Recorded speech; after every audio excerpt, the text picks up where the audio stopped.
And Michael, I wondered if, and you're probably already going to do this, but if you could talk a little bit about self-study like Shravana and contemplation, manana, and the practice itself, nidhyasana, and how those relate to what we're saying and how we can incorporate it into our daily life. And I know this is quite a broad topic, and we can certainly carry it over to next month too, and the next month after that if we need to. But anyhow, I'm going to turn the floor over to you to do with as you wish. Thank you. Hello. Yes. Bhagavan's teachings are all focused on practice. Because in order to know ourselves, we need to investigate ourselves. So that is what Bhagavan's teachings are all about. And this small work, Nāṉ Ār, Who Am I, is a very important text in this context. Regarding Sravana, Manana, and Nidhyasana, Sravana literally means hearing. But that's a metaphor for any type of study or that reading or listening or whatever. So that's basically studying the teachings in the context of the path we are following. We're studying Bhagavan's teachings primarily.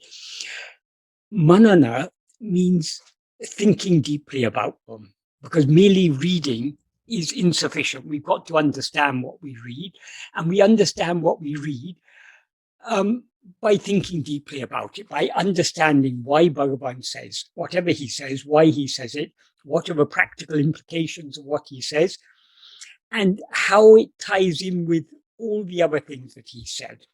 So we need to have a coherent and clear understanding of his teachings in order to put it into practice.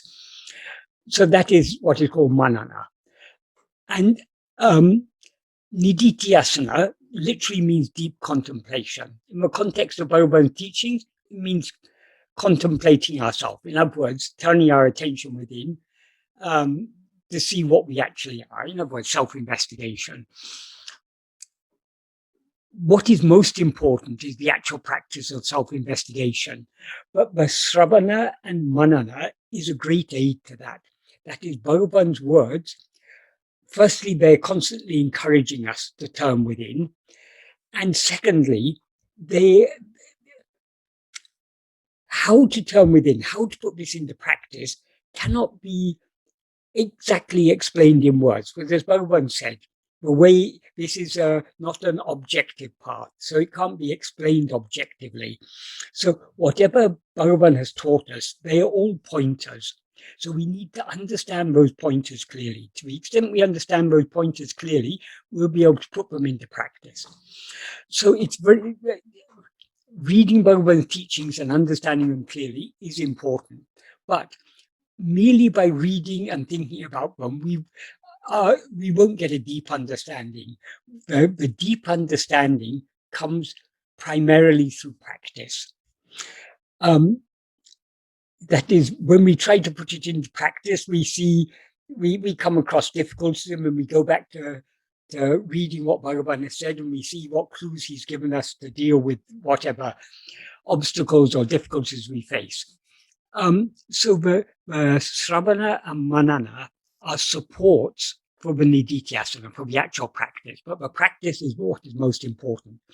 And why I say the real clarity comes from the practice. The normal direction in which our mind goes is outwards. Outwards doesn't mean only out to the world. Towards anything other than ourselves is outwards. That is, we alone are within, and everything else is outwards. So even our thoughts, our vasanas, that's our inclinations, our likes, dislikes, desires, attachments, thoughts, emotions, and so on. These are all external to ourselves. So attending to any of these things is facing outwards. So in other words, attending to any object or any phenomenon is facing outwards. And since all objects are relatively gross, I mean, some are grosser than others. Obviously, physical objects are most gross. They're grosser than the thoughts or the feelings in the mind. But even thoughts and feelings are relatively gross in comparison to what we are investigating, which is ourself. That is, everything else is objects. We are the subject. So we are trying to turn our attention away from objects back towards the subject. The subject is what Bhagavan calls ego. But the ego is a mixture. That is, ego, what we actually are, is just the pure awareness I am. That is the fundamental awareness, our fundamental awareness of our own existence. That is what we actually are. But now we don't experience ourselves just as I am. We experience ourselves as I am this person, I am this body, I am Michael or whoever. So this that pure awareness I am is mixed and conflated with adjuncts. The adjuncts being the whole bundle that constitutes the person we take ourselves to be. That is what Bhagavan usually referred to as body. So he said, ego is nothing but a false awareness. I am this body. So ego is not the original light. Ego itself is not the original light, but within the ego, that original light is shining. The original light means that light of pure awareness, I am. So when we are investigating ourselves, it is the, as Bhagavan says in Maharshi's Gospel in one place, it is the essential chit aspect of ego that we're investigating. Chit means awareness. The essential awareness aspect of ego means the I am portion. We're not investigating the person we seem to be. We're investigating in that mixed awareness, I am this person. It's the I am, it's the fundamental awareness I am that we're investigating. So this is the original light. This is the light that illumines the mind, enabling the mind to know all other things. That is, light here is obviously used as a metaphor, but one way it's explained is, that is, in order to see physical objects, we need physical light. But the mind is the light that sees that physical light, that is, that illumines that physical light, because we can see whether the light is shiny or whether it is dark. So we are able to see both the presence and absence of physical light. So what illumines the presence and absence of physical light is the mind. But the mind itself is a light that appears and disappears. The mind appears in waking and dream, it disappears in sleep. So it is not the original light. The original light is only that fundamental awareness I am, which is shining in all three states. So that is what we are trying to attend to. Since that is the original light, the more we attend to I am, the more our mind is, so to speak, bathed in clarity. So the more we put Bhagavan's teachings into practice, the deeper we go in the practice, the clearer his teachings will become. So there are relatively few essential texts that we have to read to understand Bhagavan's teachings correctly. One of them is this work, Nāṉ Ār. Two other very important works are Uḷḷadu Nāṛpadu, the 40 verses on what is, and Upadesha, which is a collection of 30 verses. These are the three texts in which Bhagavan has most systematically explained the fundamental principles of his teachings. But there are other important writings, that all Bhagavan's original writings are very important, and they all are pointing in the same direction. That is, another group of his writings is Aruṇācala Stuti-pañcamam, or 5 hymns to Aruṇācala. That also, it's all pointing in the same direction, turning our attention within to investigate and see what we actually are. Though it is written in the form of devotional hymns, this is all because when we are trying to turn within, because of the strength of our inclination to go outwards, we all have difficulty turning within. We find the mind keeps on trying to jump out again. So we feel we need support, and that support devotion, that is the devotion to Guru, is a very important support in this path of self-investigation. For Bhagavan, his guru was Aruṇācala, the form of the hill. And Bhagavan is our guru, so Aruṇācala is our guru's guru, so it's also our guru. So that devotion that Bhagavan had to Aruṇācala, in so many ways, in Aruṇācala Śrī Pancham, Bhagavan is giving us practical guidance on following this path. And this path, as Bhagavan often said, it's not just the path of self-investigation, it's the path of self-surrender. Because by investigating what we are thereby surrendering this ego. So all of Bhagavan's original writings, which are relatively few in number, that is, this Aruṇācala Śrī Pancham is just 5 hymns, and then Upadesha Uḷḷadu Nāṛpadu, and there are a few other small works. That is, there's a supplement to Uḷḷadu Nāṛpadu called Uḷḷadu Nāṛpadu Anabandham. There's a collection of 5 hymns called Atma-vichara. There's another collection of 5 songs called, sorry, did I say 5 hymns? I meant 5 verses called Atma-vichara. Another collection of 5 verses called Atma-vichara. That's the song on the science of self, in which Bhagavan says, this path is the easiest of all paths. There's also a song that he wrote for his mother. It is when she wanted him to help her make appalam. Appalam is, you maybe know it from, if you've eaten Indian food. It's sometimes called papadam or appalam, or I mean, it's got slightly different names in different languages, but it's basically it's a fried, it's a flat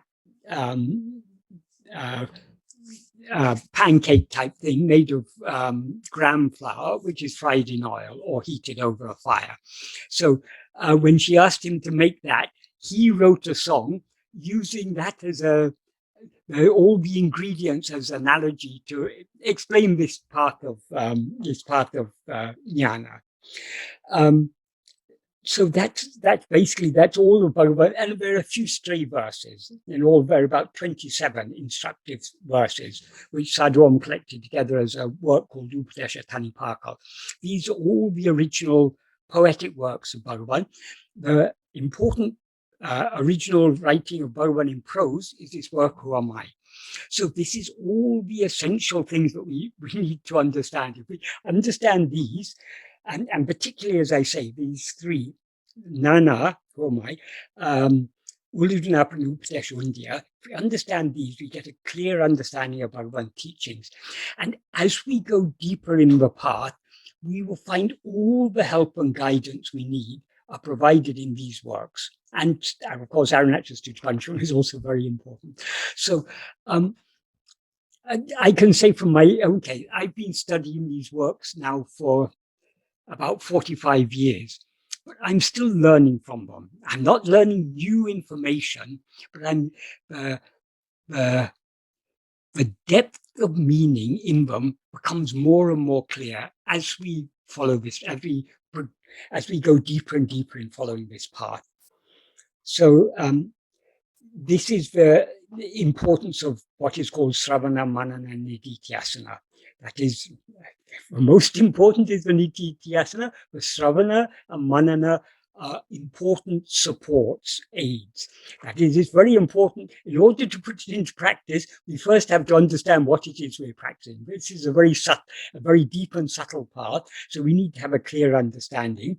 But even once we've understood what the practice is, or at least we've begun to understand what the practice is, we still need their help, because they continue to encourage us and give us support in our efforts to turn within. So I think that's enough about Sravana, Manana, and Nididhyasana for the time being. Now I'll begin to talk about Nāṇ Ār. This was originally in the very early days, when Bhagavan was about 20, 21, 22, a devotee called Shiva Prasham Pillai came to Bhagavan, and the first question he asked Bhagavan was, "Who am I?" And then he asked a series of questions. in those days, Bhagavan was talking very little. So most of Bhagavan's replies, probably to the first few questions, when Śrī Aruṇācala asked him, Bhagavan replied simply by writing on the sandy ground with his finger. Later on, Śrī Aruṇācala used to bring either a slate and chalk for Bhagavan to write his answers, or a piece of paper and a pencil. So he noted down Bhagavan's replies, and he kept these in various notebooks, and he edited them in various ways for his own interest. But he didn't think of publishing them for many years. But in the early 1920s, some friends of his encouraged him to publish. He had written a biography of Bhagavan in Tamil verse called Ramana-satsang-sd. And when that was first to be published, I think that was in 1923, it was decided that he decided to include as an appendix some of the questions and answers that some of the questions he had asked Bhagavan and the answers Bhagavan had given him. So that was, at that time, it was just 25 questions and answers. Later, that came to be published as a separate booklet, which the most complete version was a version with 30 questions and answers, which I think was probably published around 1924-25. By 1926-27 or thereabout, Bhagavan rewrote the question and answers in the form of an essay. When he did so, he added a new paragraph at the beginning. He rearranged the ideas. He removed most of the questions, and he connected the ideas together in the form of a coherent exposition. But he also, in many places, he refined what was there. Some ideas he omitted, some ideas he slightly modified the wording. So the principal version is this essay version, that was written by Bhagavan himself. Even after Bhagavan wrote this essay version, it was published, people continued to like question and answer version. So for some years, the 30 question and answer version continued to be published for at least 10 years after that. But by about 1931, the ashram began their own publications. That it was only from 1931 that ashram started publishing. Before that, it was just various devotees who had published things. So when the ashram first published, because there was already this 30 question and answer version, and there was Bhagavan's essay version, since there was a demand for question and answer version, some devotees rewrote the 30 question and answer version as a 28 question and answer version, incorporating some of the improvements that Bhagavan had put in the essay version. So the 28 question and answer version is a compilation of extracts from the earlier question and answer version and some improvements added by Bhagavan. But that wasn't edited either by Śrī Aruṇācala or by Bhagavan. It was some devotees did that. That is the only question and answer version that is nowadays available in print. It's available as a small booklet in Tamil, and it's also been translated in English and many other languages. Unfortunately, the English translation, it's by a person called Professor T.M.P. Mahadevan. He was a professor of philosophy in Madras University, and he was a devotee of Bhagavan. But though he was a professor of philosophy, he had his own way of understanding things. So certain ideas, he slightly change certain ideas according to his understanding of Advaita. So though his translation, on the whole, is not too bad, there are places where he goes seriously wrong. The only English translation of the essay version that is published by the ashram is actually a very free rendering and a very interpretive rendering of this essay version, and it goes very far wrong in many places. It's a very distorted translation. So what I'm going to be basing my talk on my own translation, which is published on my website, and a link has been sent to you. So that is when I translate, I try to translate as accurately as possible, and where necessary to explain, because often what Bhagavan writes, particularly in his poetry, is very, very is expressed in a very compact way. So to understand the full implication, it needs a certain amount of explanation.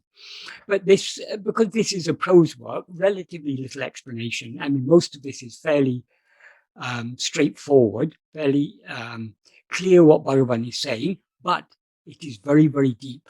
That is, this is the first work most of us read when we come to Bhagavan. It's an extremely good introductory work, but I don't think any of us fully understand it when we first read it. But as time goes on, we understand more. We begin to see more and more depth in what Bhagavan has said. So this is an extremely important work, both as a very valuable introduction, but also it's a very practical work. So it's useful. It's a support to us throughout our throughout our practice up till the very end. This is a very, very valuable work. So as I say, when Bhagavan wrote this essay version, he added an entirely new first paragraph.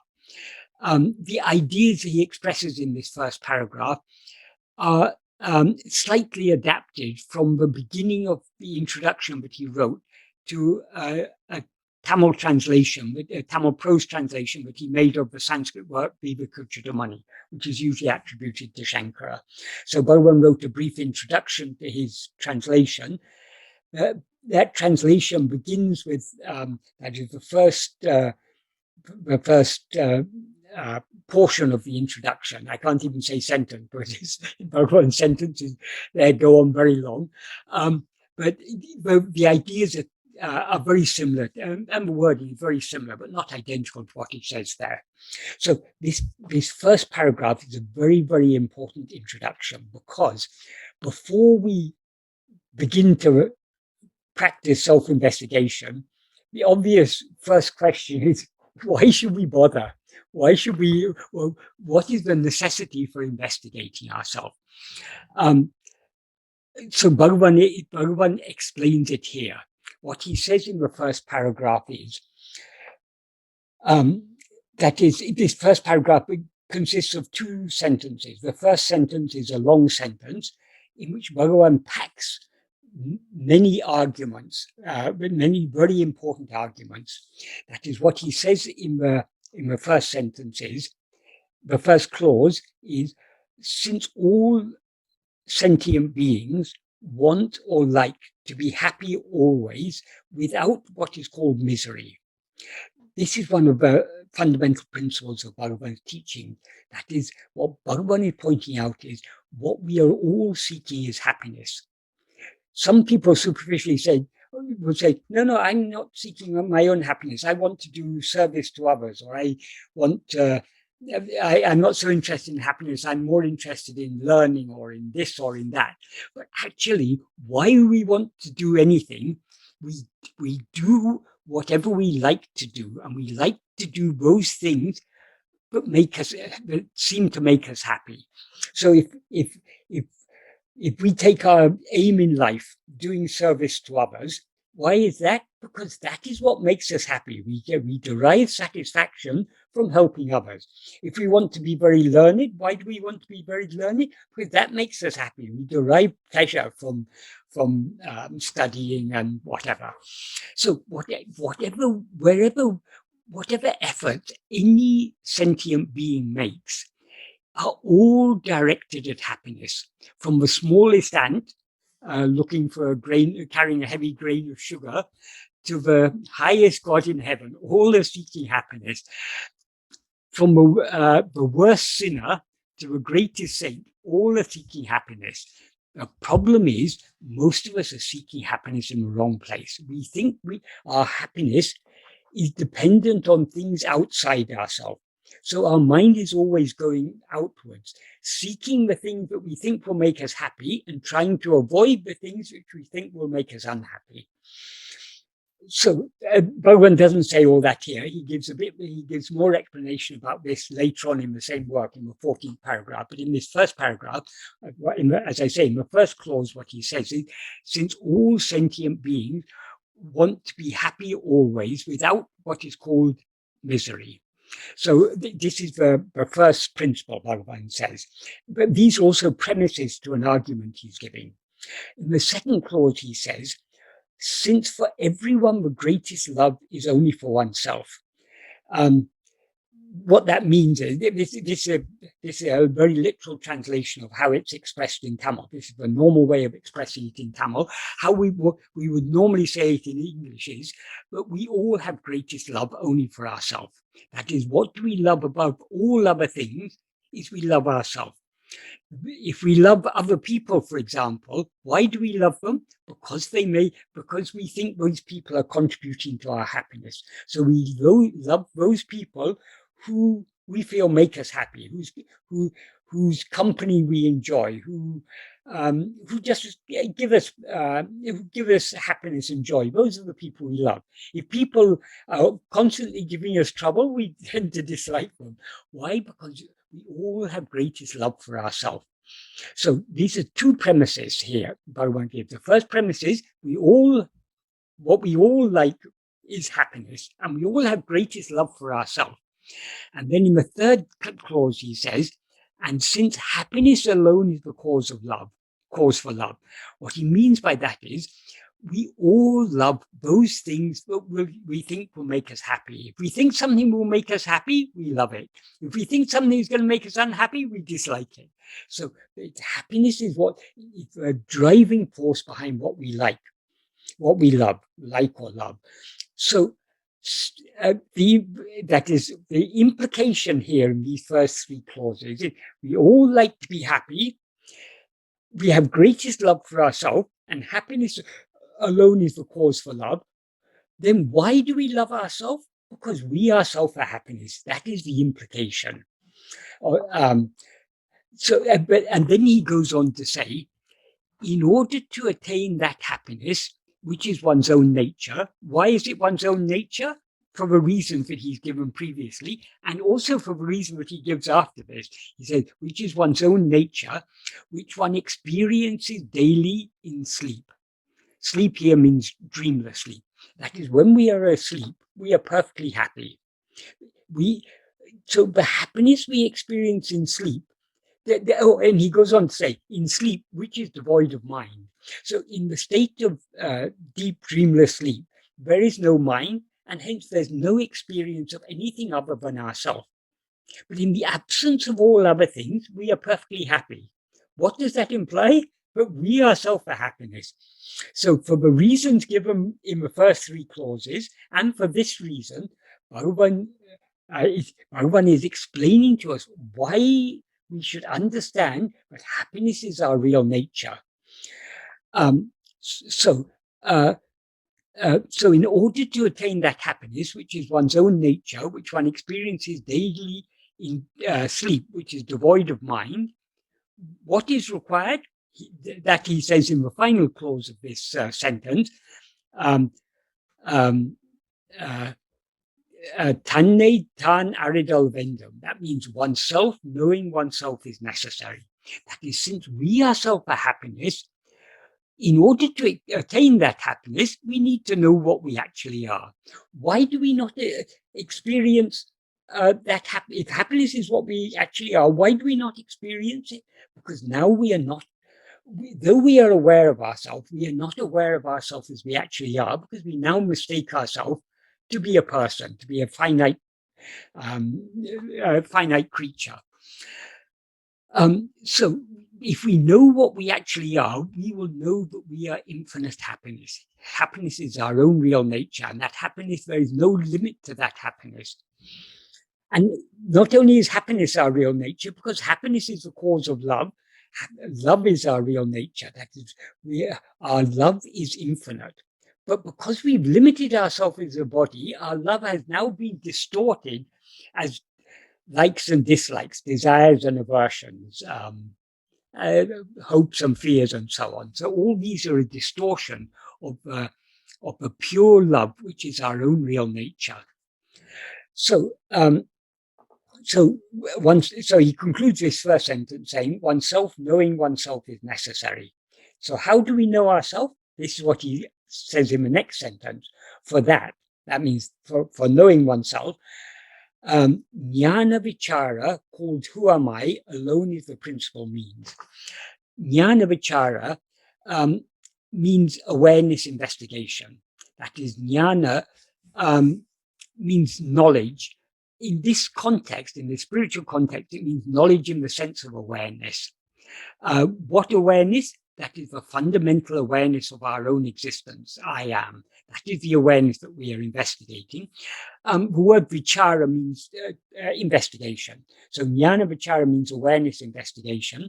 And he says this jnana vichara is called who am I. Why is it called who am I? Because the jnana we are investigating, the awareness we are investigating, is that fundamental awareness of our own existence, I am. So investigating it is called who am I. So that awareness investigation called who am I alone is the principal means. In what sense does Bhagavan say it is the principal means? He doesn't expand on it here, but what we have to infer from what he has said in so many other places, that in so many places, Bhagavan says this is the only means by which we can know ourselves. So why does he say here it is the principal means? Because there are many other means. That the word for means is sadhana. Sadhana is often translated as practice, but what sadhana actually means is a means.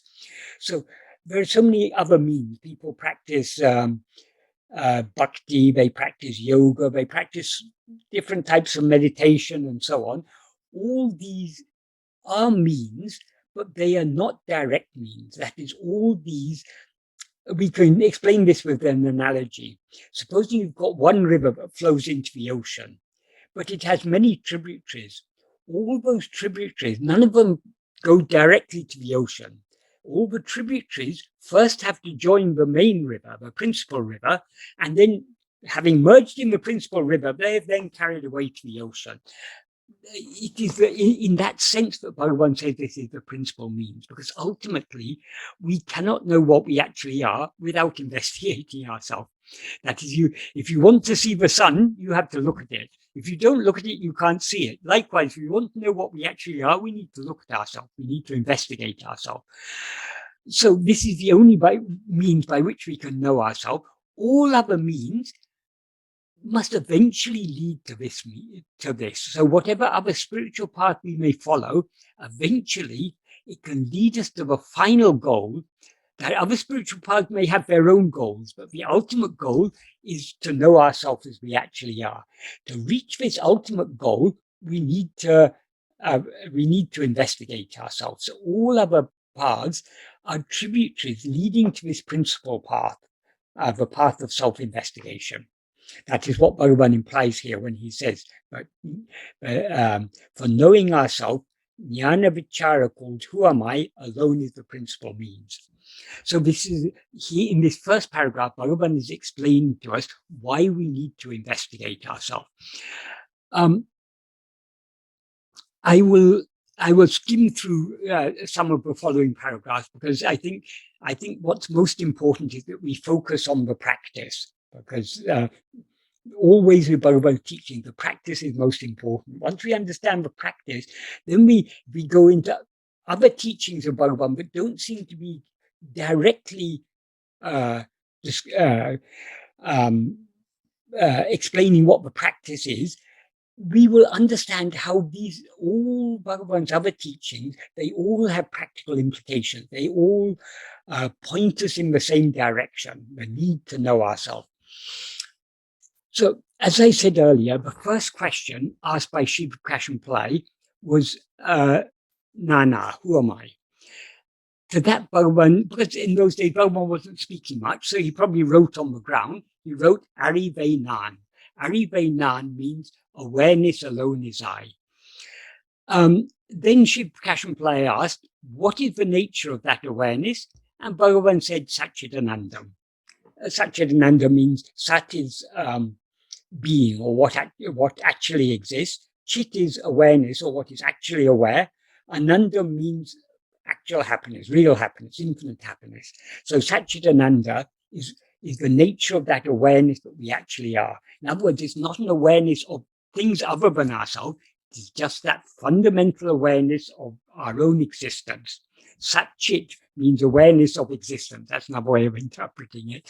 So Satchidananda is the happiness of being aware of our own existence, of just our own existence. So that is the Bhagavan's first two answers. Many years later, when this was first to be published, Śrī Prakāśam Pillai's nephew, Manikam Pillai, who was also a very good devotee of Bhagavan, he brought the manuscript to Bhagavan. That is, Śrī Prakāśam Pillai had edited, as I said, 25 questions and answers. And so Manikam Pillai brought it to Bhagavan to get his approval for adding that in the book. And when Bhagavan began to read it, he saw that so many things were written there that he hadn't said. And then Bhagavan said, "Oh, I didn't say all of this."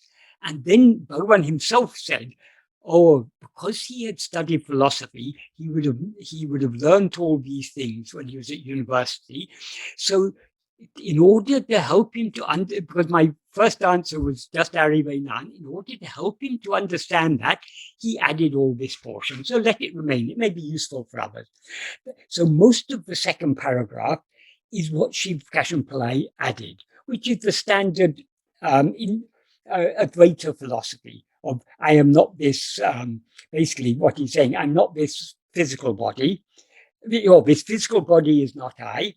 The 5 sense organs are not I. The 5 organs of action are not I. The 5 pranas, the 5 life forces are not I. And even the ignorance that remains when all these merge in sleep, even that is not I. So this is the preliminary of Advaita philosophy. That is why this is important. That is the particular way it is expressed here is in the context of Indian philosophy. That is, who am I has been a central question in Indian philosophy for thousands of years. And there were so many different systems of philosophy, including even the materialists. So everyone had their own answer to this question, who am I? But some group of materialists said, no, we are just a physical body, nothing more, nothing less. When this body is born, we are born. When this body dies, we die. That's the end of the matter. That was the view of the Charvakas. But even among the Charvakas, there were different views. So some of them had more refined views, and some of them considered that we are not this body. We have the 5 sense organs, or we have the 5 organs of action, or we have the 5 life forces. Or one sentence I missed out is the mind which thinks is not I, because that was some of the materialists thought though we are not this physical body, we are just the mind that thinks. So all these have to be first rejected. That is, none of these are what we actually are. So the particular way it's expressed here is in the context of thousands of years of Indian philosophy. But what we need to understand is that it can be explained in various different ways, but basically, we cannot be any object. We are the subject. So this body is an object. This mind is an object. Everything that we experience as other than ourselves is an object. That is, though we take this body to be I, at the same time we experience it as an object. Likewise with the mind. Now we take this mind to be I. I am thinking, I am wanting, I am liking, I am... all these, we identify ourselves with all these things. But if we think of it, the mind, all the thoughts that constitute the mind are objects perceived by us. Even our desires, our likes, our dislikes, they're things experienced by us. They're things that appear and disappear in our awareness. So we are something other than all these things. So why this is important, if we are to investigate ourselves, we first need to understand what we are not. because otherwise we'll be investigating the wrong thing. So we are not any object, whether physical object or even a subtle mental object. We are not any object. We are the subject. We are that which can never be objectified. But the truth is, we are not even a subject. We have to start by separating ourselves as subject from all the objects. So what we are trying to investigate is only ourself as the subject.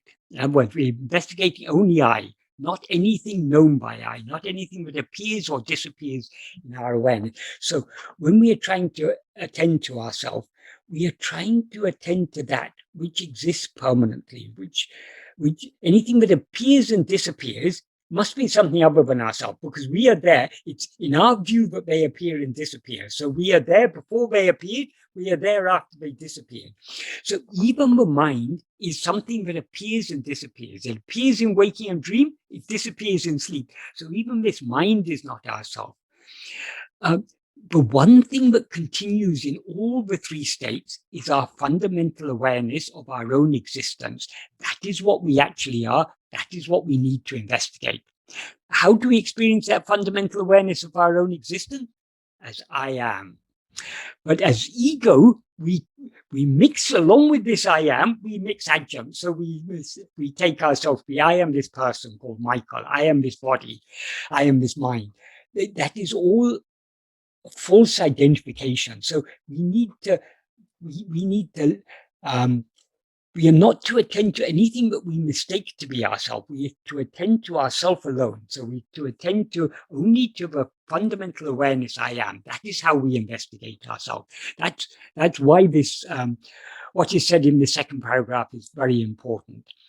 The next question that Śrī Pillai asked is, when will Swarupa Darshana arise? Swarupa Darshana. Swarupa means one's own real nature. Darshana literally means seeing. So when will we see our own real nature? Bhagavan says, Bhagavan's answer was, only when the perception of the world ceases. And that is what that idea is what it was expressed slightly differently in the question and answer version. Bhagavan adapted it to make it clearer and to give less scope for any misinterpretation. Bhagavan wrote this third paragraph.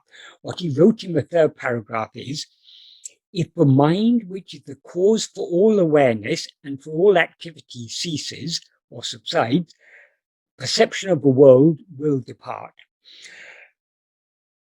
What he means here by saying the mind is the cause for all awareness, obviously, though Bhagavan uses the same word here for awareness that he used when he said awareness alone is I, there he's talking about pure awareness. Awareness that the mind is the cause of is awareness of things other than ourselves. So it's only the mind is the cause for all awareness of other things. In other words, it's a cause for the perception of the world. And it's also a cause for all activity. So if this mind ceases, perception of the world will also cease.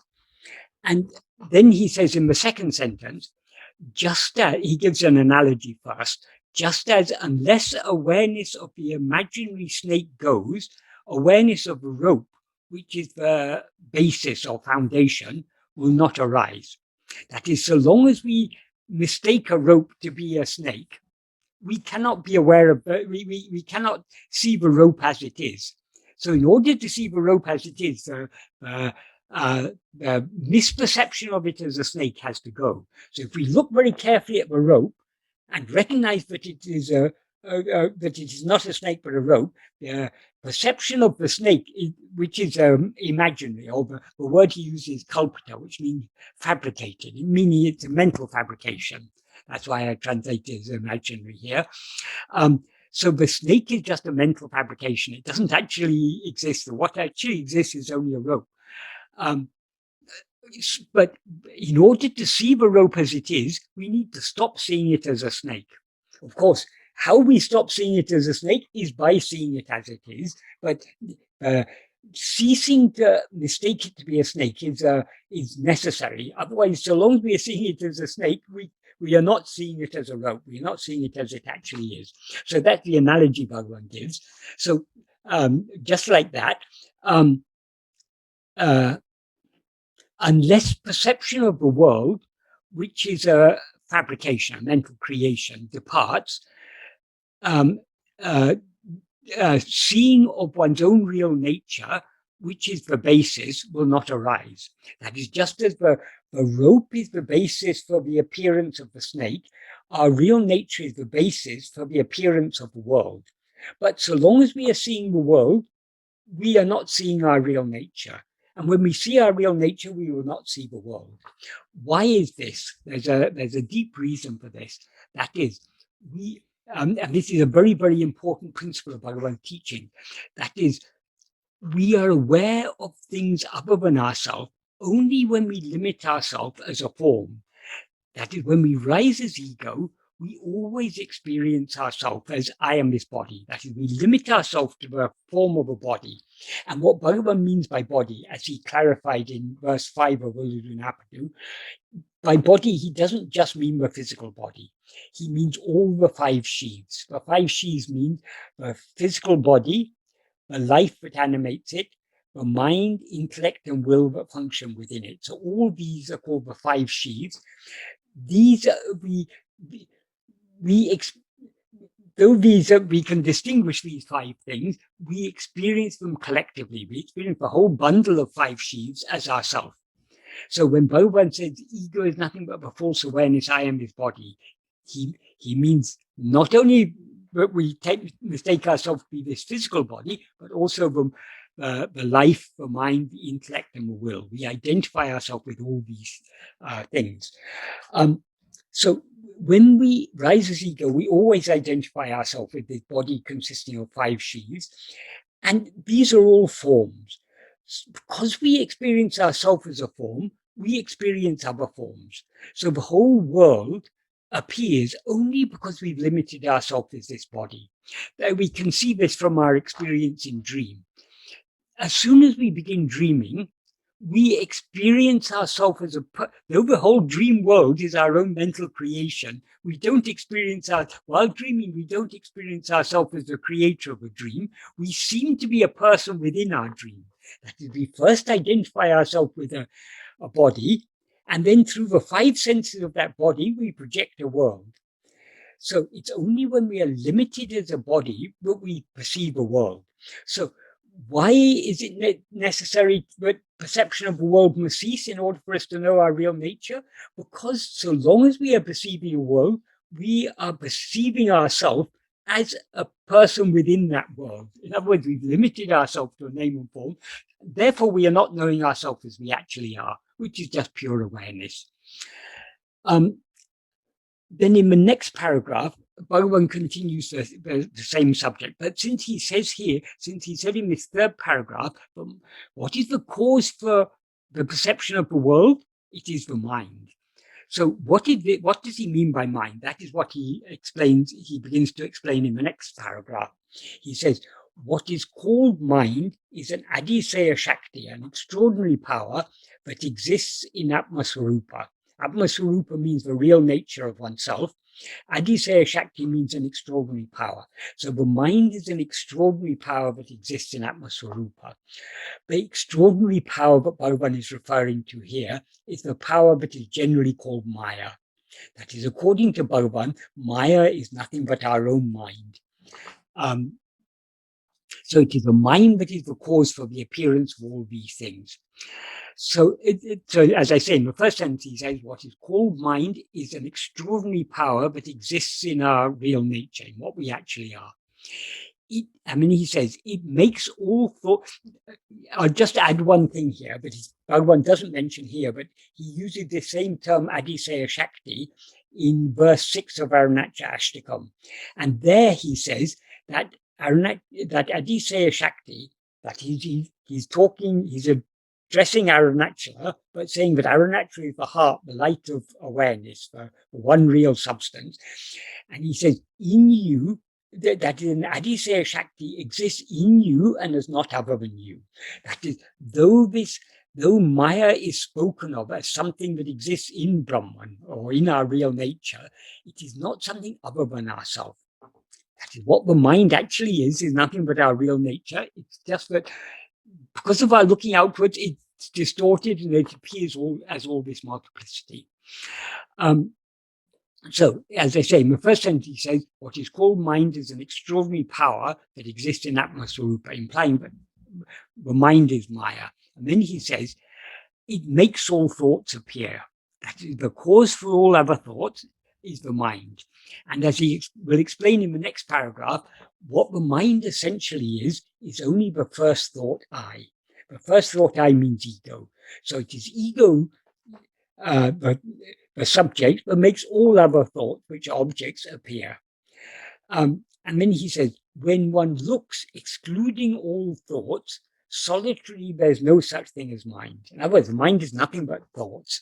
But of all thoughts, as he says in the next paragraph, of all thoughts, the root thought, the first thought, is this thought I, ego. That is what the mind essentially is, as he explained often in other places. Therefore, thought alone is the very nature of the mind. And then he goes on to say, excluding thoughts, there is not separately any such thing as world. That is, we assume that the world is something that exists independent of our mind. It's something out there. The mind is here inside this little head of ours, and the world is out there. It's exactly the same illusion we're under when we're dreaming. There seems to be a vast world out there, and we seem to be limited within the confines of a small body. But when we wake up, we recognize that body and that entire world existed only in our own mind. So likewise, all this entire universe exists only in our mind, and it is nothing but thoughts. That is, as Bhagavan says in verse 6 of Uḷḷadu Nāṛpadu, the world is nothing but the 5 kinds of sense impressions. It's nothing other than that. It's nothing other than that. What does he mean by that? That is, the 5 sense impressions are sights, sounds, tactile sensations, tastes, and smells. Without these 5, there's no such thing as the world. That is the world is nothing but these 5 kinds of sense impressions. We experience these sense impressions, we experience sights, sounds, etc., and we infer the existence of a world outside. We think, oh, what I'm seeing is caused by some world outside. What I'm hearing is caused by some world outside. We make exactly the same mistake in dream. In dream, it seems to us that all that we are seeing and hearing and tasting and touching and feeling is caused by things that exist outside ourselves. But when we wake up, we recognize, no, it was all in my own mind. So just like the whole world we experience in dream is nothing but our own thoughts, the world we are now experiencing is nothing but our own thoughts, according to Bhagavan. That's why he says, excluding thoughts, there is not separately any such thing as world. In sleep, there are no thoughts, and there is also no world. In waking and dream, there are thoughts, and there is also a world. So what do we have to infer from this? But the world is nothing but thoughts. Then he goes on to give an analogy. This analogy is given in some of the Upanishads, I think, at least in one of the Upanishads. But there it is implied that Brahman is what projects the world. But here Bhagavan is very, very clear. It's only the mind that projects the world. Just as a spider spins out thread from within itself, this is not referring to the web, but sometimes you see a spider will dangle from a single thread, and then it will seem to climb up that thread. That is, it has projected that thread from within itself, and then it again withdraws it back into itself. I think it's called a gossamer thread. So just as a spider spins out thread from within itself and again draws it back into itself, so the mind makes the world appear, or projects the world from within itself and again dissolves it back into itself. As I say, in the Upanishad, it is said that Brahman projects the world. But it is true in a sense, but it's not Brahman as Brahman that projects the world. It is Brahman as mind. It's only the mind that projects the world. So it's not Brahman in its pure form that projects the world. It's only when we rise as mind, as ego, that we project the world. In our pure state, when we don't rise as mind, there is no world. So it's only the mind that is projecting the world. And then he goes on to say, when the mind comes out from Atma-swarupa, the world appears.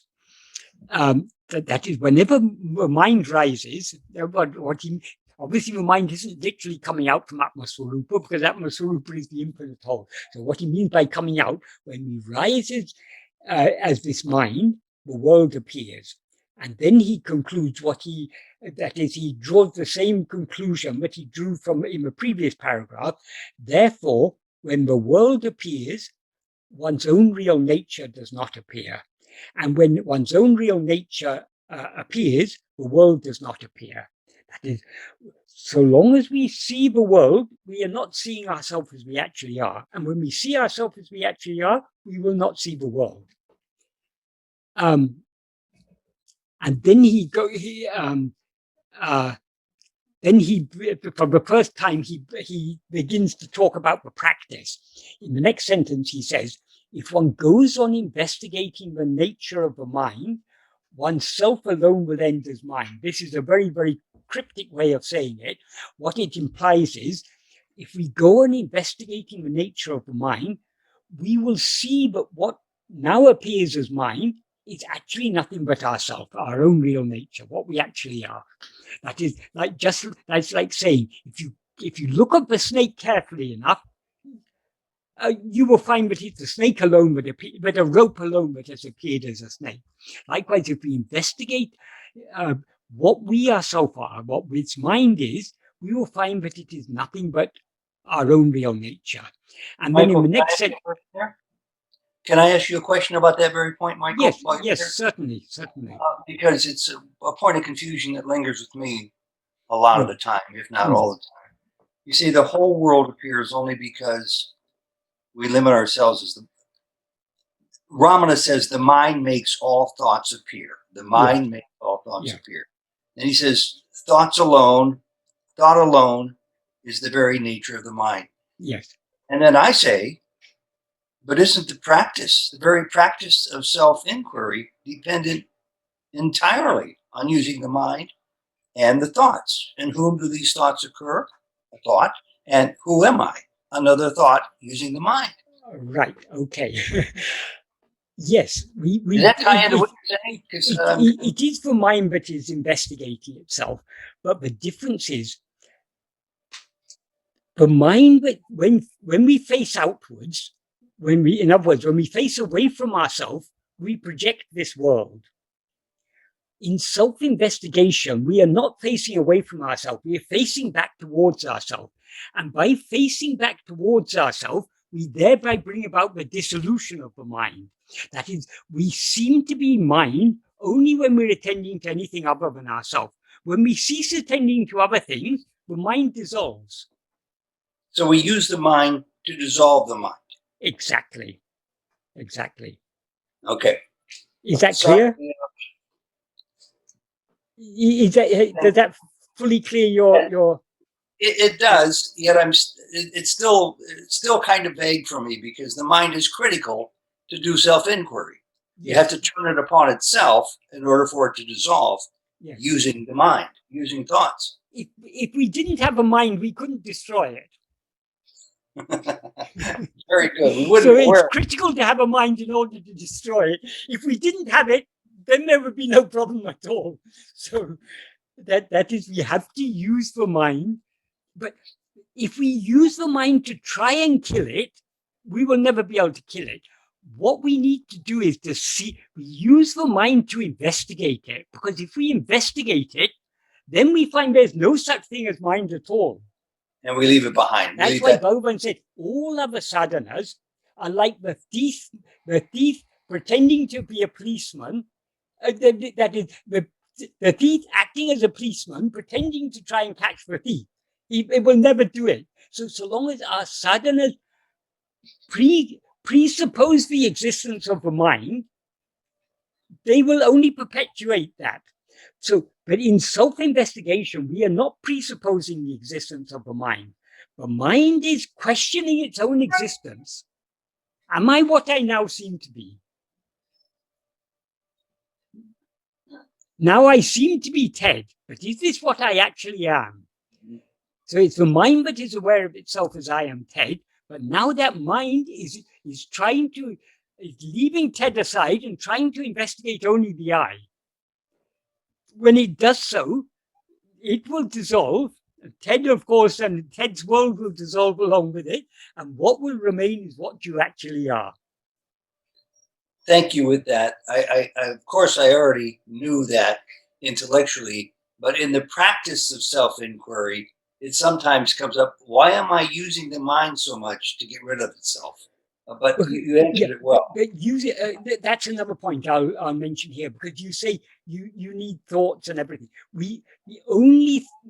That is, thoughts are about things other than ourselves. Sometimes Bhagavan metaphorically referred to this practice as thought, as meditation or whatever, but that is only a metaphorical use. That is, the mind directed towards other things is a thought. The mind directed to itself is a dissolution of thought. That helps. So we are turning the mind back on itself and thereby bringing about the dissolution of the first thought I. When the first thought I dissolves, all other thoughts will dissolve along with it.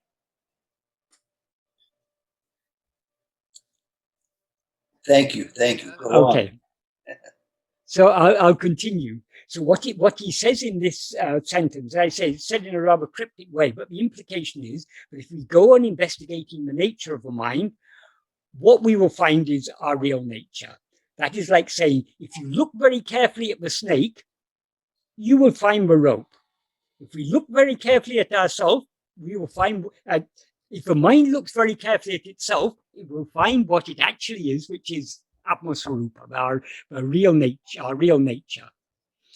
Then he goes on to say in the next sentence, the mind stands by always going after something, a stūlam. Stūlam means something that is gross. So what you mean by going after, the mind always attaches itself to something gross. In other words, the mind cannot stand without identifying itself as a body. So as soon as we rise as mind or ego, first thing is we take a body to be ourselves, and then we grasp other gross things. So grasping gross things is the nature of the mind. Solitarily, it doesn't stand. That is, without anything gross to grasp, the mind cannot stand alone. And then he concludes this paragraph by saying, the mind alone is described as Sukshma Sarira, the subtle body, and Jiva, the soul. What he's meaning by the word mind here is not the totality of all thoughts. He's talking about what the mind essentially is, which is the root thought I, in other words, ego. So it's ego that is described as the subtle body and as jiva. This is a slightly different, here Bhagavan is using the term subtle body in a different sense to the sense in which it's generally used in Advaita. There's a particular reason for that, but we need not go into that at this point. Then in the next paragraph, he continues the same subject about what is the mind. He's analyzing the nature of the mind. In the next paragraph, he begins by saying, whatever it is that rises in this body as I, that alone is the mind. In other words, ego alone is mind. That ego is why does he say it rises in this body? Because whenever we rise as ego, we project and take a body to be ourselves. So it seems that this I is rising in the body. That is within the confines of this body, but we seem to rise as ego. But this body, of course, doesn't exist independent of ego. The body itself is a projection of the mind, of ego.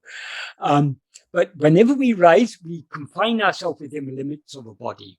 So the implication of this sentence is that ego, that awareness that limits itself as a body, that alone is mind. And then he goes on to say, if one investigates in what place the thought called I first appears in the body, one will come to know that it is in the heart, this sentence is often misunderstood by people because in some contexts, when people pester Bhagavan to say wherein, because Bhagavan referred to our real nature as the heart. Bhagavan said the heart is pure awareness. Heart is what we actually are.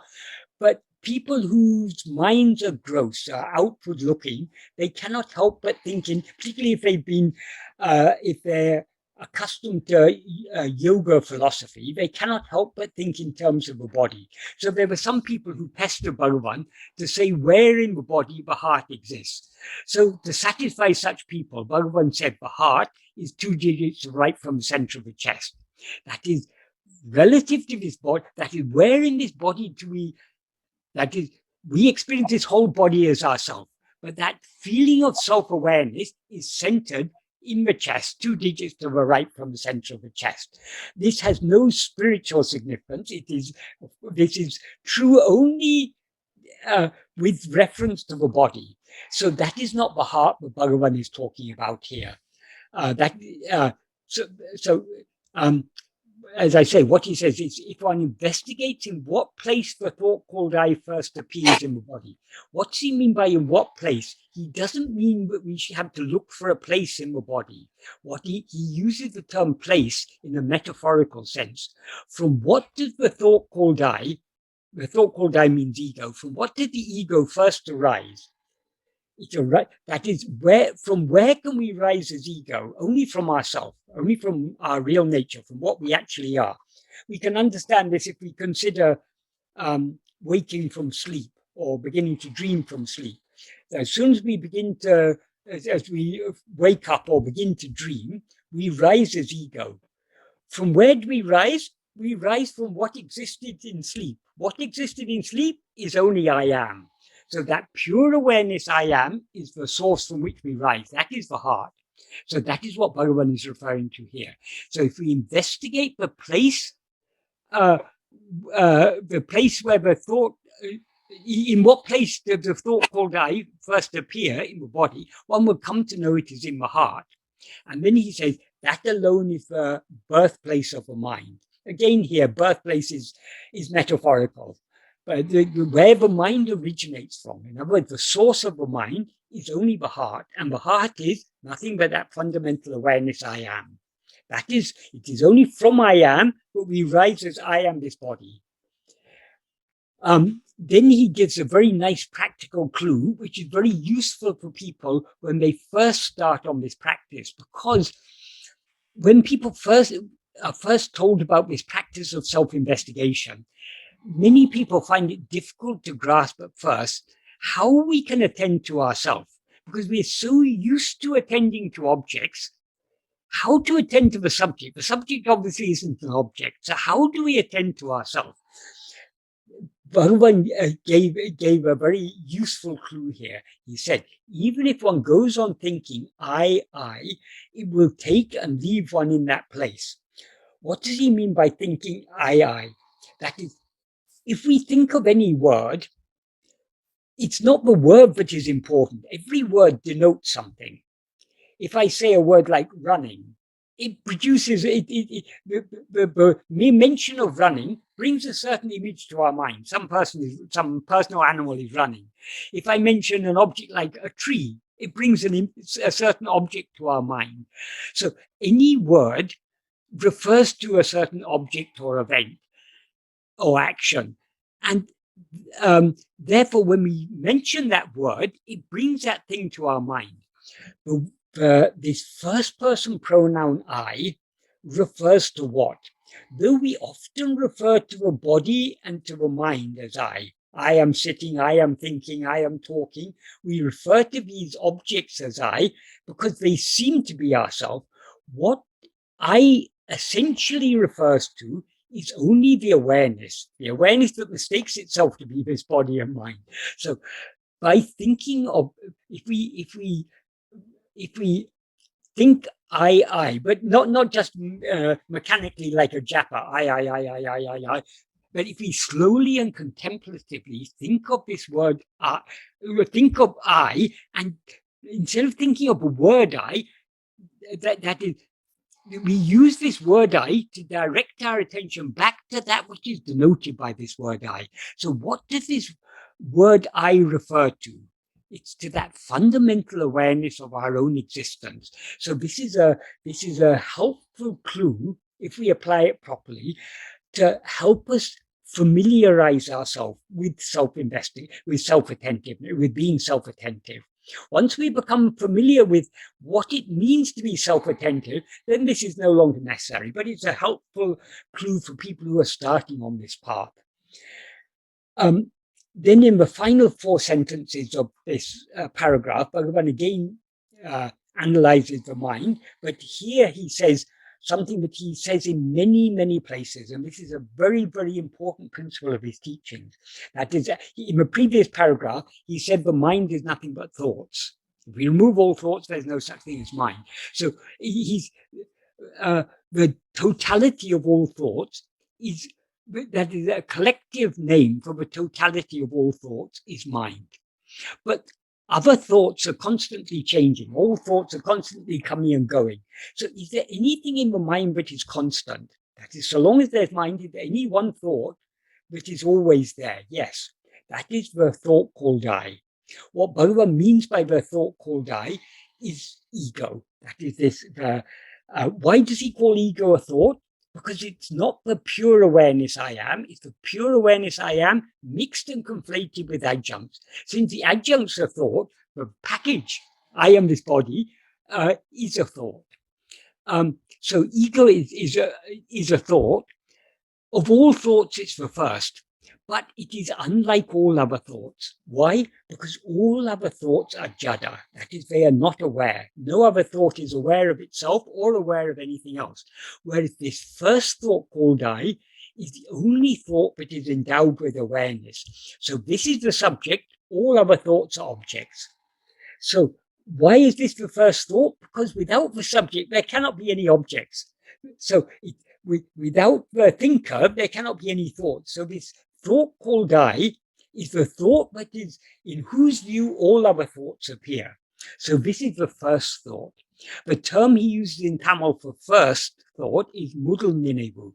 Mudal means not only first, it means primal, basic, original, or causal.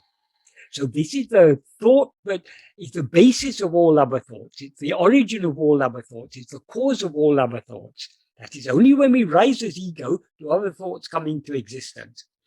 So in the next sentence, he says, only after this rises do other thoughts rise. Bhagavan often said, the mind and world arise simultaneously. That is, the mind is here, meaning the ego, the subject, and the world is all other thoughts. But here he says that this first thought I, the ego, this is what rises first, and then only after this rises do other thoughts rise. Why does he say this?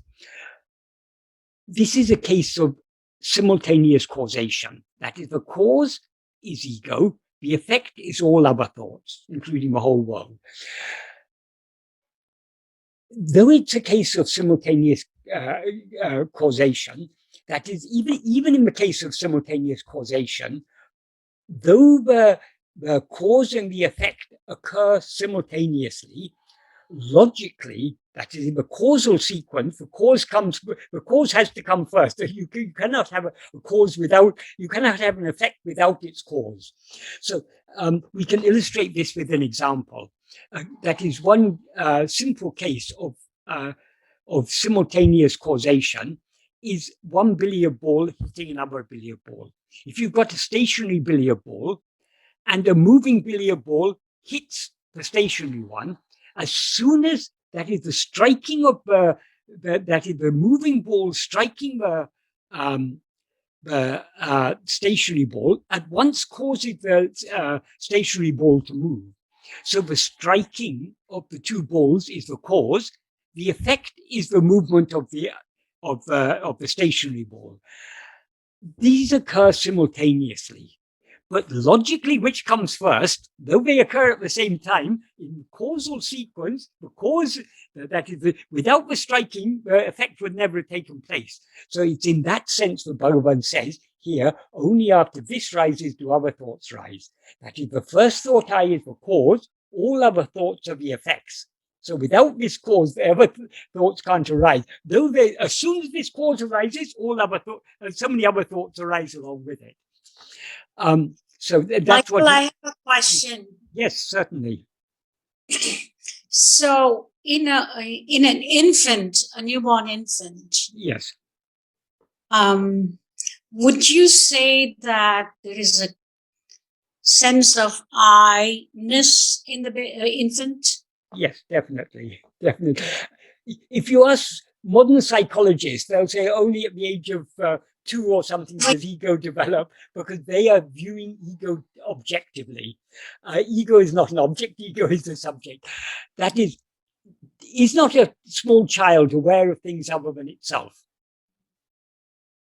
It's aware of its mother, it's aware of, it may be not very clear, that is,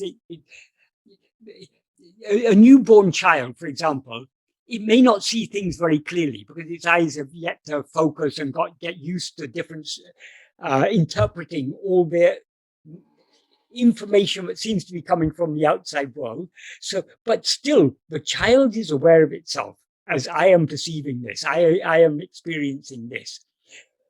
It's not aware of itself in words, but that is, it's aware of itself as the subject and other things as objects perceived by it.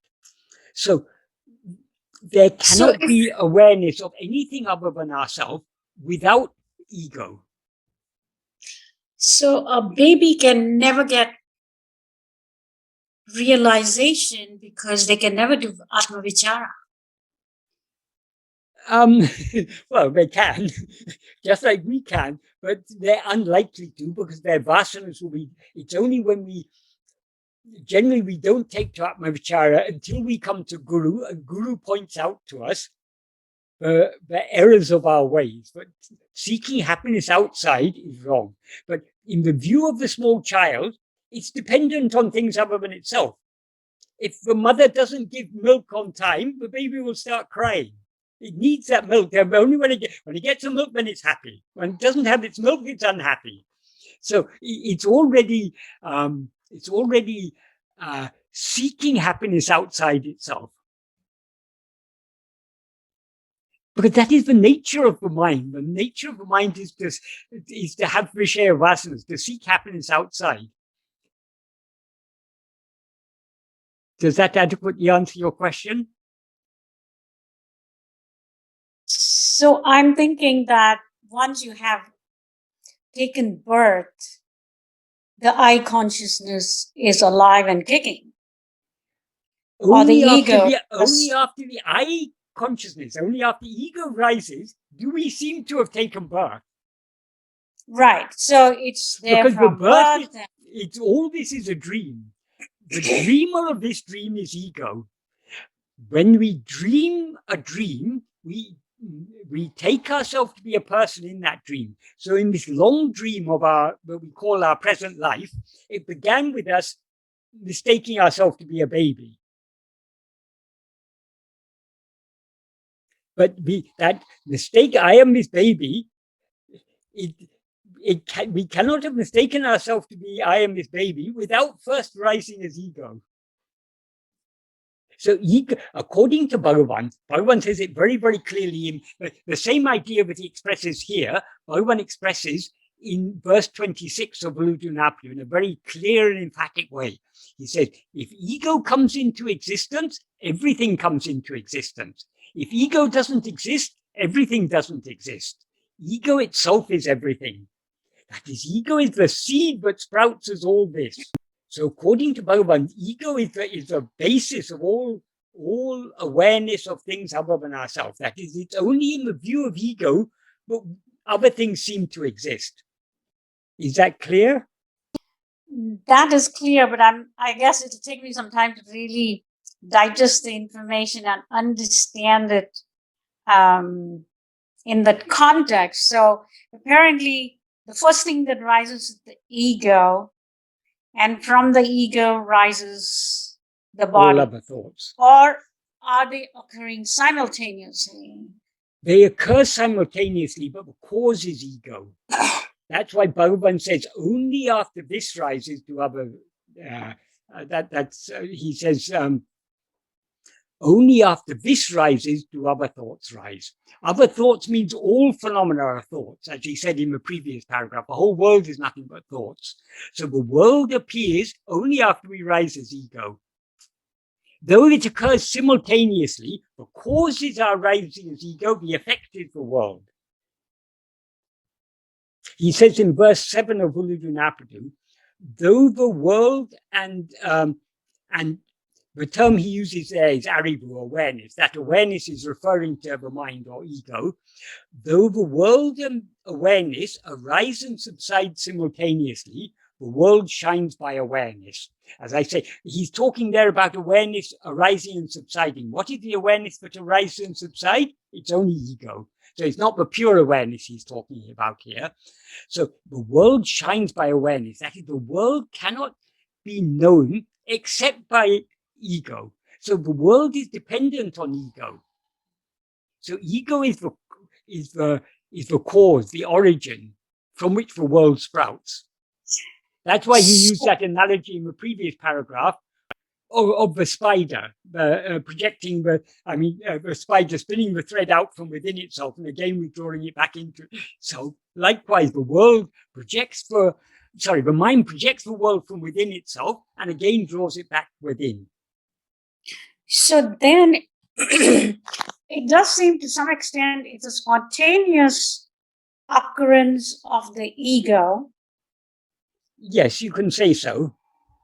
That is, we can't, because the ego is the cause for everything else, we cannot find there cannot be any cause for the rising of ego, because there cannot be a cause for the first cause. Now, all other things come into existence only when we rise as ego. So ego is the first cause. How does this ego come into existence? Sometimes when Bhagavan was asked this, he would say because of pramada. Pramada means non-attentiveness, negligence, being self-negligent. He sometimes said the same thing using another term, avichara, non-vichara, non-investigation.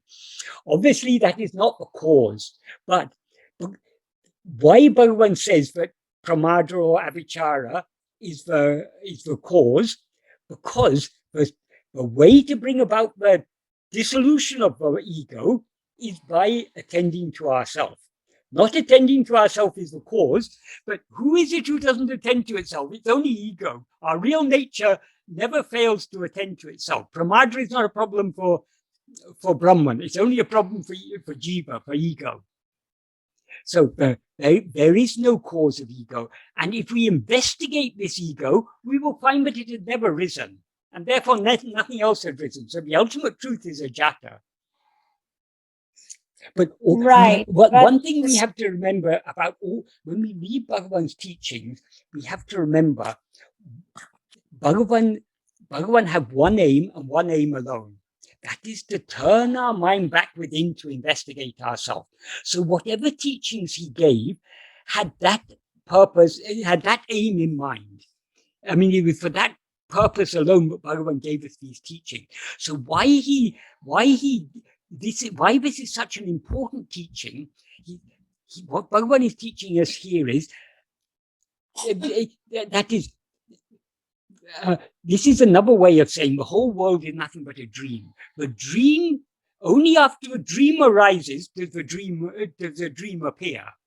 So only after we rise as ego does this whole world appear, because we are the cause. It is from ourselves that all other things appear. It's from ourself as ego. Ego appears from our real nature. From ego, everything else appears. So when you say ego appears from real nature, yes. So the ego is an expression of the real nature being. I wouldn't say it's an impression. Our real nature doesn't need to express itself. Our real nature is just as it is. That is, so ego is neither our real nature, nor is it the body. It's some spurious entity that rises in between. And it's the cause of all our problems. If we investigate it, it will take flight. It will dissolve and disappear. So that Bhagavan's sole aim is to get us to investigate this ego. That part I have absolutely no problem. Right. But if you say that ego is occurring spontaneously, Yes. and it's occurring from the consciousness, Yes. Bhagavan then doesn't even say it is occurring. He says, if ego comes into existence, everything comes into existence. Bhagavan doesn't actually say ego has come into existence. He says, if it comes into existence, everything else will come into existence. Because if we investigate it, as he often emphasized, if we investigate it, we will find it had never come into existence. There is no such thing as ego at all. But merely saying there's no such thing as ego doesn't solve our problem, because so long as we're aware of other things, what is aware of those other things? It is this non-existent ego. So how to get rid of this non-existent ego? By investigating it. If we look at it, just like the snake doesn't actually exist. If we look at the snake, we find the rope. If we look at this ego, we find pure awareness. So investigating this ego is, the whole point is, Bhagavan is trying to get us to investigate this ego, because this is the cause for everything else. So all other problems are caused only by our rising as ego. So we need to invest. And how do we get rid of ego? Because ego is not real. We cannot. If you see a snake, if you see a rope and mistake it to be a snake, if you take a stick and beat it, you cannot kill the snake. There's only one way to kill the snake. To look at it carefully and see that it was never a snake. So likewise, the only way to kill this ego is to look at it carefully. You can try any amount of yoga and meditation and pranayama and this and that. So many sadhanas you can do. None of them will kill the ego. The only way to kill ego is to look at it. Now we're to be keenly self-attentive. That is the whole purpose of this. That's all this is. Bhagavan here is laying the foundation for what he goes on to say in the subsequent paragraphs about the practice. So I guess my question really is, why does the spontaneous ego arise? And that maybe we don't have an answer for that. Even Bhagavan couldn't answer that question. Bhagavan said, you first find that ego and bring it to me. If you can find it and bring it to me, then we can investigate, then we can inquire about why or how it came into existence. But if you look for it, you won't find any such thing. Because we seem to be ego only when we're looking away from ourselves. If we look back at ourselves, there's no such thing as ego at all. Asking why or how ego came into existence, Bhagavan often used to say, it's like asking why or how was the son of a barren woman born. There is no such thing as a son of a barren woman. There cannot be. Can never be. Likewise, this ego, it doesn't actually exist. It only seems to exist because we're looking away from ourselves. So what is the solution? Stop looking away from yourself. Look back at yourself.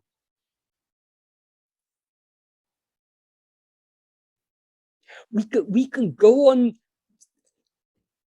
questioning all these things for all eternity.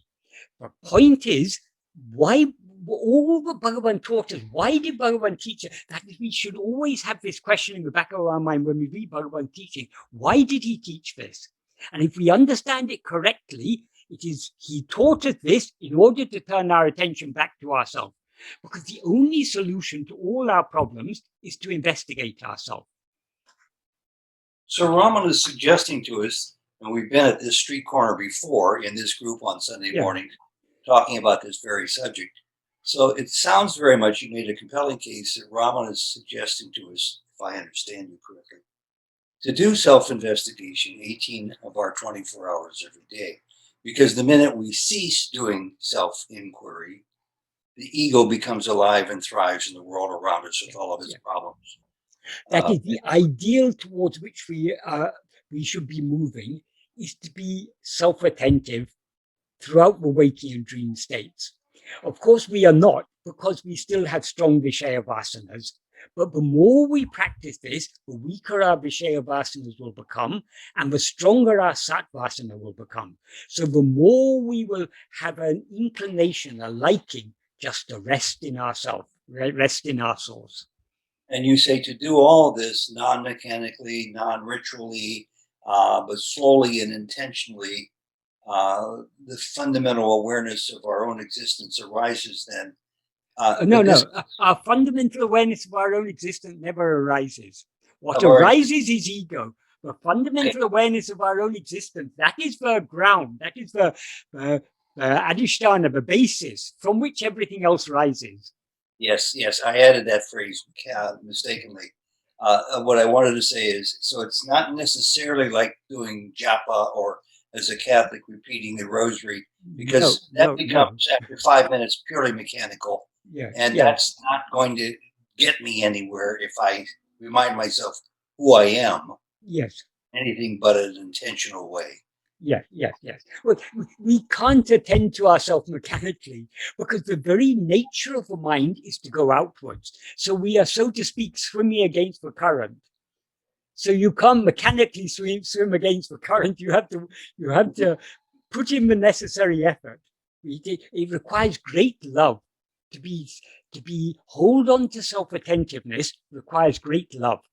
It's because of our lack of love that we are not attending to ourselves throughout the waking and dream state. So that raises the question in my mind. I don't know of anyone who's capable of 18 hours a day focusing on the I am. Don't worry about other people. Are you capable of it? You are capable, but you don't have a liking for it. That's the problem. I have a liking for it, but no, you don't. You don't. You have too. You think you have a liking for it, but you still have too much liking for other things. I'm not saying about you. I'm saying about all of us. Of us.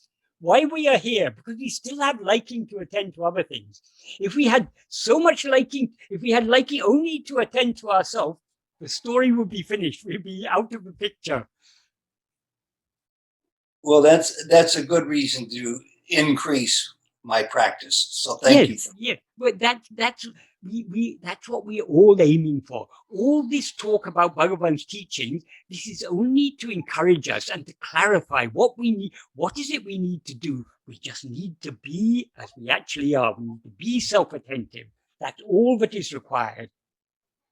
I know this is routine for most people, but thank you for reiterating that because I find value in it. Bhagavan's teachings, if we understand Bhagavan's teachings, he is constantly reiterating it because this is all there is to Bhagavan's teachings.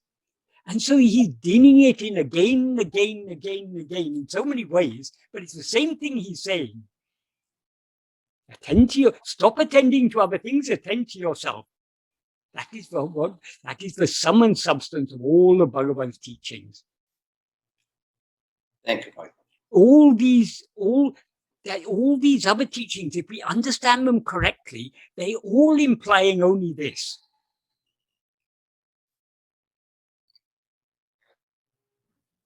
Michael, speaking of practice, can I ask you a question about that? Yeah, sure. So if I'm conducting this self-investigation, at a certain point, actually immediately it becomes clear that all the objects are not what I'm looking for.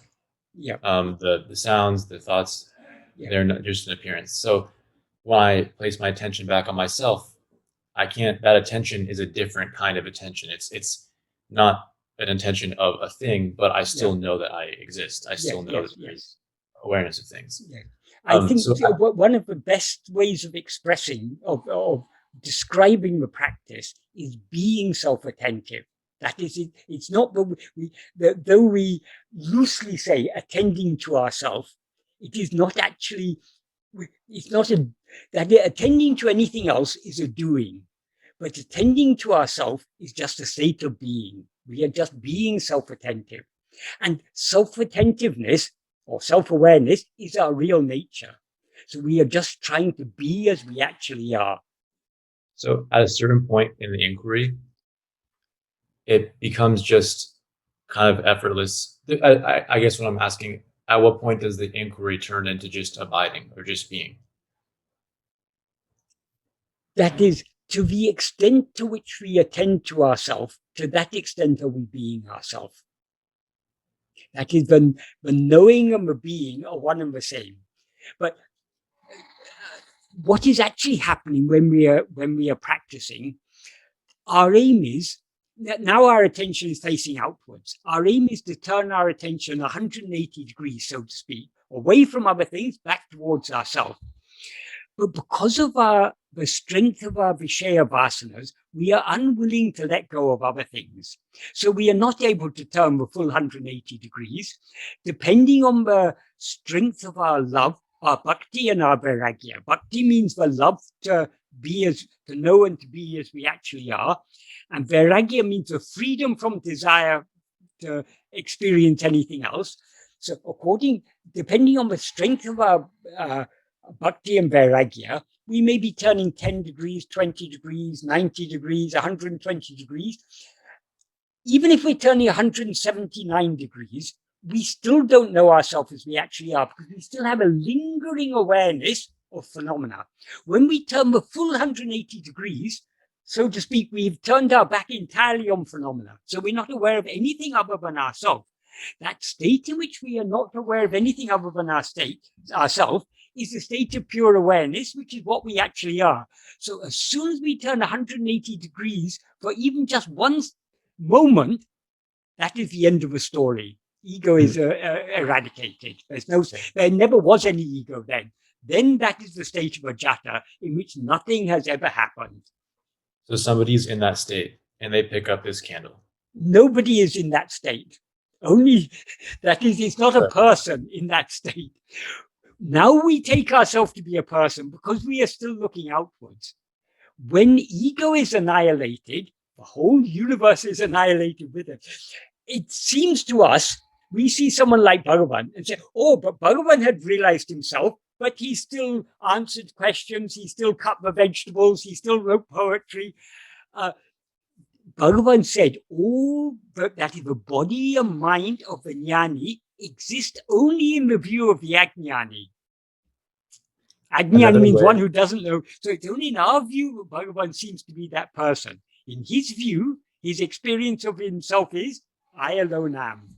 Okay, so he knows he's not a person.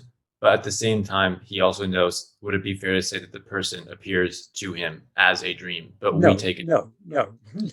Only to us. We are the dreamers. We are the ones who have dreamt Bhagavan. But Bhagavan that doesn't mean that Bhagavan, that is, the name and form of the Guru is unreal. But it has a power to bring about the real awakening. An analogy Bhagavan often used to use to illustrate this, there's a belief that elephants are so terrified of lions, if an elephant sees a lion in its dream, the shock of seeing a lion will cause it to wake up. So the lion is unreal, but the waking is real. Likewise, the name and form of the Guru are unreal, but they bring about the real awakening. How do they bring about the real awakening? By turning our attention back within. When we turn our attention back within, then only are we really attending to the real Guru, because the real Guru is not that outward form, it's only I am. That's why Bhagavan often used to say, the real Guru is within you, the real Guru is in your own heart. Cling to that Guru alone will save you. So the function of the outward form of a Guru is only to turn us back within.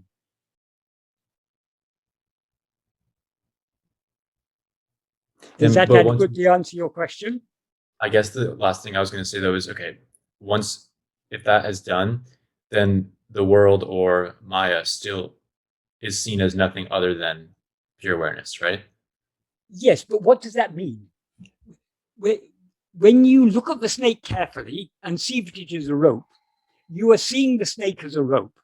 What does that mean? You're not seeing the snake at all, you're seeing only the rope. If we see Maya as ourself, we are seeing only ourself. We are not seeing Maya. But ourself is one. Maya is the cause of all multiplicity. Maya is our own mind. That which projects all multiplicity. So long as we are seeing multiplicity, we are not seeing oneness. And when we see oneness, we will not see multiplicity. So Bhagavan sometimes said, yes, for the jnani, the world is also real.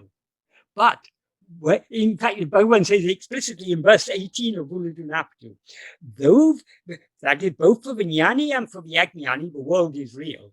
But whereas for the jnani, the reality is limited to the extent of the world, that is to the names and forms of the world, for the jnani, the reality shines devoid of form as the substratum of the world. That is what appears as the world. So we are seeing the same thing. That is when we look and say, oh, that snake is real. Bhagavan said, yes, it is real. But what he is saying is real is the rope is real. So the snake is real as a rope. It's unreal as a snake. So long as we see the names and forms, we are not seeing the reality. When we see the reality, we will not see the names and forms. That's why Bhagavan said explicitly, both in the third and fourth paragraph, but so long as we perceive the world, we are not perceiving ourselves. When we perceive ourselves, we will no longer perceive the world. Perceive ourselves means when we are aware of ourselves as we actually are. Obviously, ourself is not an object that we perceive. It's just a way of saying it. Okay, all right, yeah, thank you. So shall I just finish off this paragraph? Because there's only two more sentences. Yeah, that's good. We only have a few minutes left, so go ahead and do that. Yeah, that is, as I say, in the he had said, of all the thoughts that arise in the mind, the thought called I alone is the first thought, or the original thought, or causal thought. Only after this rises do other thoughts rise. Then in the next sentence, he says the same thing using different terms. Instead of referring to it as a thought called I, another thought, he uses the terms first person and second and third person. So in the next sentence, he says, only after the first person appears do second and third persons appear. The first person here means ego, with that primal thought called I. Second and third persons means all other things. So all other thoughts, all other things or thoughts, it's the same, that all other things are just thoughts. So it's only after the first person, in other words, the subject, appears, do objects appear, second and third persons appear. Without the first person, second and third persons do not exist. So without ego, phenomena do not exist, is what that implies. So everything is dependent on this ego. So whatever problem we may face, the root cause of that problem is our rising as ego. So what is the way to deal with problems? Whatever problem may arise, whatever thing may appear to us, to whom does it appear? This is the clue he gives in the next paragraph. This is a very, very precious, that is, to put this into practice, this is a very precious clue Bhagavan gives us. Whatever may appear, doesn't matter what it is, to whom does it appear? That doesn't mean that we go on questioning to whom does it appear. That is that when he says to whom does it appear, that is a pointer. That is a clue to us how we can turn our attention back towards ourselves. It doesn't matter what appears. As he says in the next paragraph, he says, however many thoughts arise, so what? What does it matter? What is important is what vigilantly, as soon as each thought appears, if one investigates to whom it has occurred, it will be clear to me. That is this question to me. It's not necessary that we go on asking this question, but this question is a clue. That is, whatever appears, it appears to whom. So any problem we face in life, to whom does this problem appear? If we turn our attention back towards ourselves, the problem no longer is important. We hold on to ourselves, no problems can touch us. It's only when we let go of ourselves and allow our attention to go outwards, but we have so many problems. We've got to pay the bills, we've got to do this, we've got to do that, we've got to get up in the morning, go to work, or whatever it is.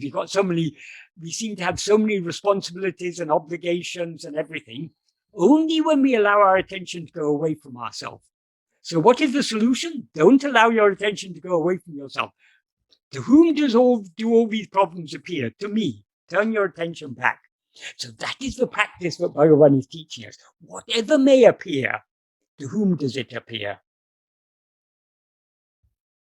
I have a quick question. Yes, What is your certainly. take on self-realization written by B.V. Narasimhan? He's written an article on self-realization with Ramana Maharshi's help. Oh, I B.V. don't know. Narasimhan. He wrote a biography of Bhagavan called Self-Realization. I didn't know he'd written an article. Oh, I guess that's the one I'm talking about. Yeah, Is it's it a worth biography of reading? Bhagavan. Is that worth reading? What is your opinion about it?